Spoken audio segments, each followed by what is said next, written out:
Quando se fala do Homem-Aranha, o que o Stan Lee fez? Ele pegou e fundiu dois arquétipos. O principal é o quê? O arquétipo da aranha, do inseto, porque ele queria algum herói que grudasse na parede.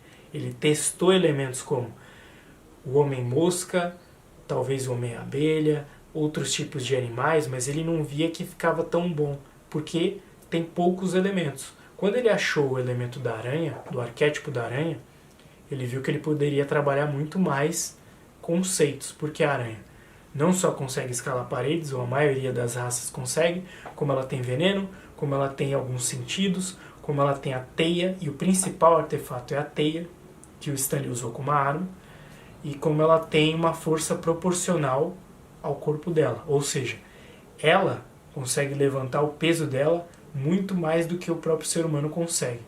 Então o Stan Lee pegou esses elementos da aranha e colocou no super-herói dele. Um cara que tem super sentido, que tem uma super força proporcional, né, da aranha, que tem a teia como arma, porque a arma da aranha para pegar as presas dela é através da teia, e o aranha pega as presas dele como? Com a teia, pegando os bandidos que são a presa da aranha. Tá? O que mais? Então todos esses elementos da aranha, do animal aranha, que todas as culturas humanas possam até nunca ter visto uma aranha, mas tem uma correlação de como é que a aranha funciona, eles se familiarizam quando eles veem um homem, um animal antropomorfizado, uma aranha humana, fazendo coisas características de um inseto, de um arquétipo forte, que eles vão remeter ao subconsciente deles. Eles se familiarizam e aí fica muito mais fácil de você se relacionar com um personagem, tá? Então você tem o arquétipo da aranha e os elementos dela, e você tem o arquétipo junguiano para o Peter Parker. O que seria esse arquétipo junguiano para o Peter Parker? Seria um dos 12 arquétipos que o Stan Lee escolheu ser o arquétipo do cara comum, o cara que está na média. O cara que tem problemas amorosos, tem problemas financeiros, não é rico, está sempre mediano, sempre se atrasando, vivendo as situações comuns de um jovem cidadão.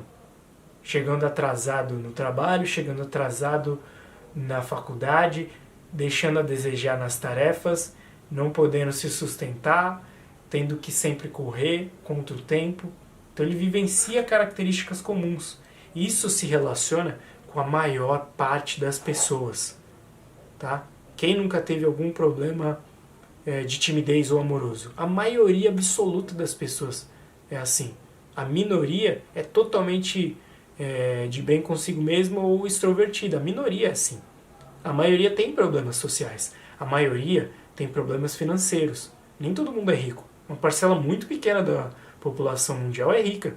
Então, quando você coloca conceitos do cara comum, que é um arquétipo de Jung, que o Stan Lee fez, pro Peter Parker, você tem dois arquétipos. O Peter Parker e o Homem-Aranha.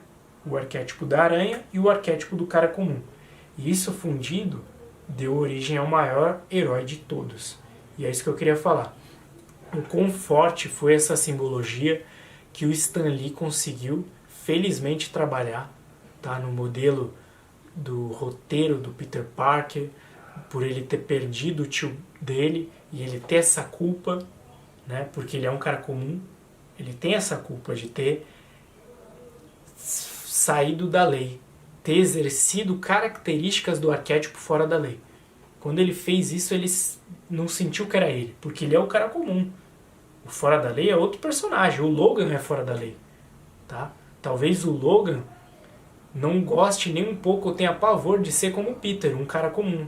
Ele não é assim, ele é subversivo às regras. É outro arquétipo. O Peter não. Ele não gostaria de ser como o Logan, de ser um cara que quebra as leis. Ele é totalmente um cara comum. Então, os arquétipos são muito bem específicos para o alter ego do super-herói civil, e quando você vai para o herói normal, aí você tem o arquétipo modelo, né? Que no caso do Homem-Aranha é a aranha em si.